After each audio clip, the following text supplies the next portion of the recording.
my name is Angel and welcome back to my little corner of the internet.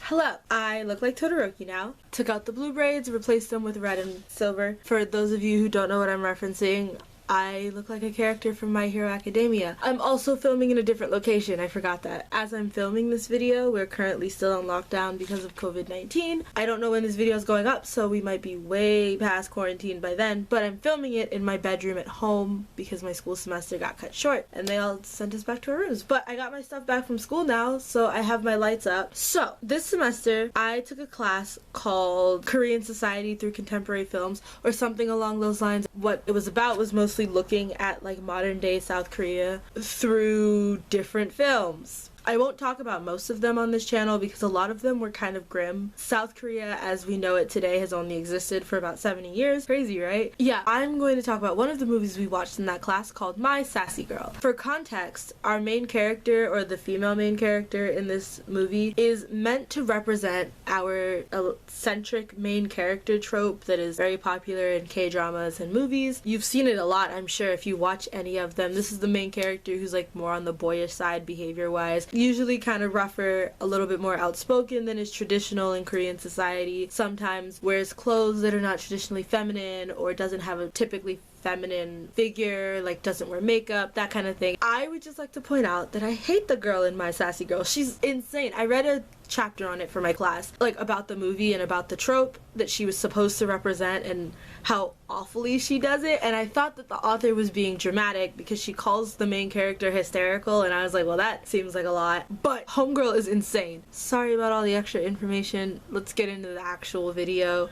Starting with the characters, as we always do. Our two main characters are a girl who is like in her 20s. I think she's 22 or something like that. Early 20s, she's a college student. She does not get a name in this entire movie, so I will refer to her as her, the girl, she, etc., because that is all that she's referred to in the movie. Sometimes I'll just call her MC or main character, as I usually do when I can't remember the main character's name, because our actual main character, Kyun-yu, I might be saying that wrong. I might just call him the guy a lot. I'm sorry, because he's the narrator, so his name isn't said as often, but he gets a name. He's narrating the story, essentially, and he, throughout the entire, like, 2-hour movie, never says her name, like, not a single time. He's also a college student. He's, I think, a year older than our girl, and they're polar opposites. Like, she's loud and outspoken and kind of aggressive, and he's a pushover and, like, really quiet and yada yada yada as it goes. So, our story starts at a train station. Kyung-yu is on his way to Gwangju, I think.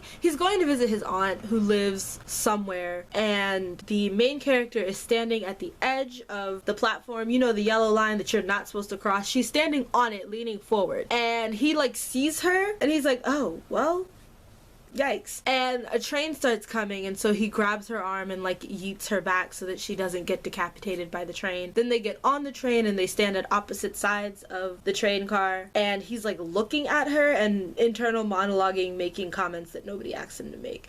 And by that I mean he's like watching her. She's very clearly inebriated, like she's drunk, and he's looking at her and he's like, at first glance she looks like my type, but it's so unattractive when women drink or like can't hold their alcohol or whatever it is that he says. And I'm like, hey, she's not trying to date you, it's none of your business, nobody asked for your opinion, why are you giving any commentary on the fact that she drinks? That's none of your... Who asked? Sorry, that's...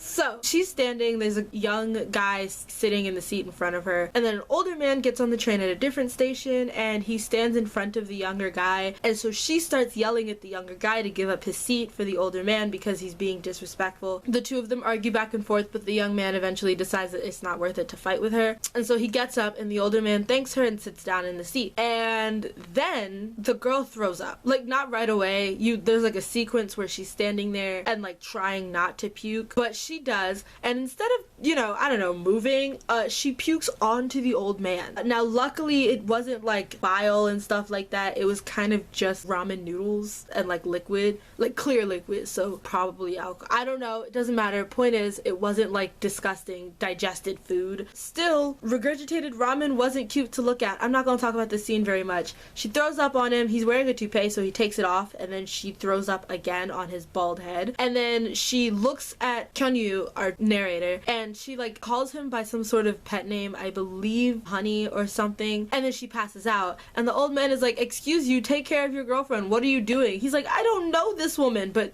you know, she passed out after calling him Honey and can't say anything, so everyone thinks that he's just being a neglectful boyfriend, so now he has to take care of her. He does apologize to the old man and try to clean him off, and then I think gives him money. I don't remember what he does, but they get off the train and he goes to a motel, checks them into a room. His plan was to take a shower and then leave and then let her figure out herself in the morning. But before he gets in the shower, someone calls her phone and he picks it up, which don't make no sense to me. Why are you picking up someone else's cell phone? Didn't nobody call you? Why would you do that? So whoever he talks to on the phone, he explains the situation. Yeah, hi, she passed out on the train. I brought her to a motel. She's asleep right now. And then he hangs up and he goes takes a shower. When he gets out of the shower, the cops bust into the motel room and arrest him, and he spends the night in a holding cell, and I think he just gets released the next morning. I'm a little unclear on what happens there. He goes home. His mom yells at him because he was supposed to be going to visit his aunt and he didn't make it there because of Miss Drunk Girl. Then the girl calls him some hours later and says that she wants to meet him at the train station because obviously they told her, well, you were in a hotel room with a man. I guess they gave her his number, so she called him and said, hey, I want to meet up, find out what happened. They meet at the train station. They go to what I thought was an ice creamery, kind of like, I don't know, Rita's or something, because he orders ice cream when they get there, and then she's like, "Jugure," and then tells him to order a coffee. And then they sit down and he starts to explain it, and she yells at him for stuttering, and they drink their coffees. I think they get their coffees, whether they drink them or not, I don't remember, but they get their coffees and then they go to a restaurant to get dinner, and she tells him to order, and then she again asks him if he want to die, and then orders something completely different than what he wanted. And he's like, well, if you were just gonna order for me, why did you ask me what I wanted in the first place? Which I think is a valid question, but it don't matter. They're sitting there waiting for their food, and then the main character, the girl, is eavesdropping on this conversation happening at the table next to them. It's these two like businessmen and some girls that they're with, and the main character, I guess, peeps that they're like either high school or college age girls and these are like adult men. She walks over to their table and she starts yelling at the girls and like asking them for their IDs or whatever else, and they're like, we're old enough to drink, mind your business. She's like, I don't care if you drink, but these are adult men and you're still children. That's not safe. Hello, go home, do your homework or something.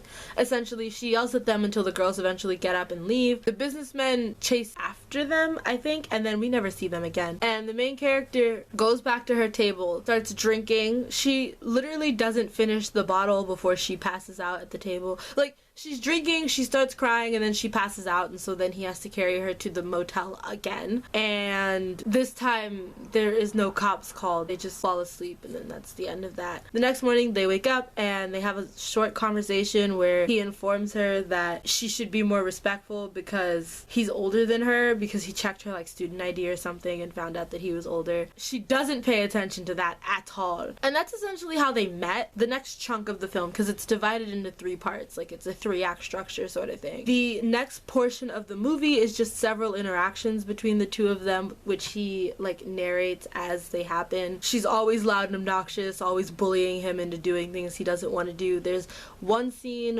where she is wearing some heels that make her feet hurt. So she asks if they can switch shoes, and he's like, you can wear mine and I'll just carry yours, like I'm gonna walk in my socks. And she's like, no, you have to wear my shoes. I don't really know why she's so insistent on that, but she wants him to wear her heels, and he eventually does. Like, he caved on that so quick, and he wears her shoes while she wears his. I don't really know why it was such a big deal, but there's several other sequences that are similar. There's one sequence where he meets her family. Her dad's an alcoholic and also kind of rude. So that's like all we know about her family essentially.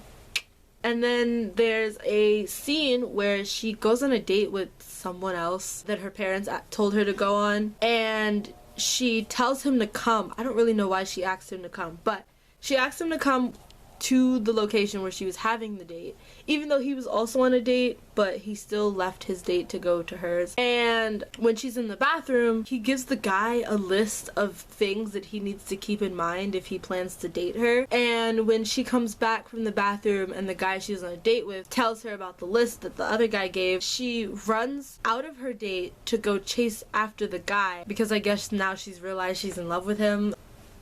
And then the two of them have several cute moments. There's a scene where he shows up at her university with like a flower during one of her recitals. It's really cute. But she's borderline abusive, like, to him throughout their entire relationship. Even though they have their cute moments, she's still borderline abusive. Sometime later, after they've like had their cute little moments and like established their little relationship or whatever, they decide to write letters to each other because the main character has to leave. Miss Girl, I don't know where she's going, but she says she's dipping. And Miss Girl and the guy write letters to each other that they plan to meet up and read in 2 years. And he shows up after 2 years, but she doesn't. She shows up 3 years later because she wasn't over her ex. She didn't think she'd be ready in 2 years. She wasn't ready in 2 years. And she thought in her head that if the two of them were meant to be together, then fate would bring them back together even if she didn't show up in 2 years. Whatever. As it turns out, the day they met, the first time, when she wasn't even conscious enough to know that they had met, that was the year anniversary of his death,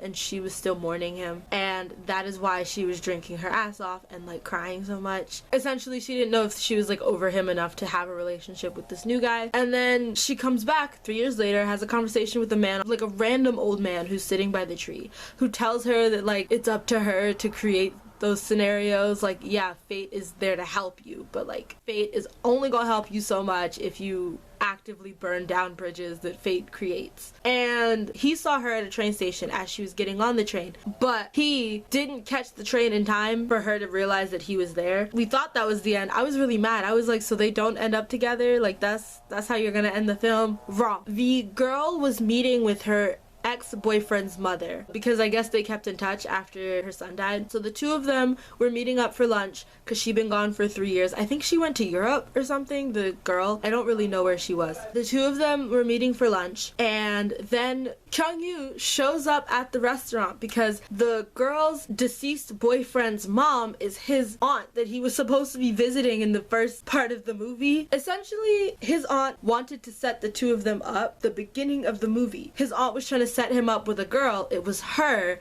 so they ended up meeting without the aunt's help, and they came back together because they were both meeting the aunt for lunch. Ironically, I feel like the ending is really weird to this movie, I'm not gonna lie. This video is definitely on the shorter side because it's a movie, not a drama. There's a lot less happening. Essentially, the main character just bullies him for the entire time and he falls in love with her anyway, and then they meet at the end because of his aunt. I hope the relationship got less toxic 3 years down the line after she had like gone to Europe or whatever and become an adult. But who knows? It's a movie. That's the end. This has been my sassy girl in a nutshell. Yeah. Bye. Wait. Don't go anywhere. At the end of all of my videos, I leave a question for you to answer down below in the comments. This week's question is, even though this video will go out well after quarantine, how did you handle the quarantine? You're free to rant about it in the comments if you would like. Okay, that's the actual end of this video. Thank you very much for watching. Feel free to like, comment, subscribe, turn on post notifications so that you can see when I drop my next chaotic video. And yeah, bye!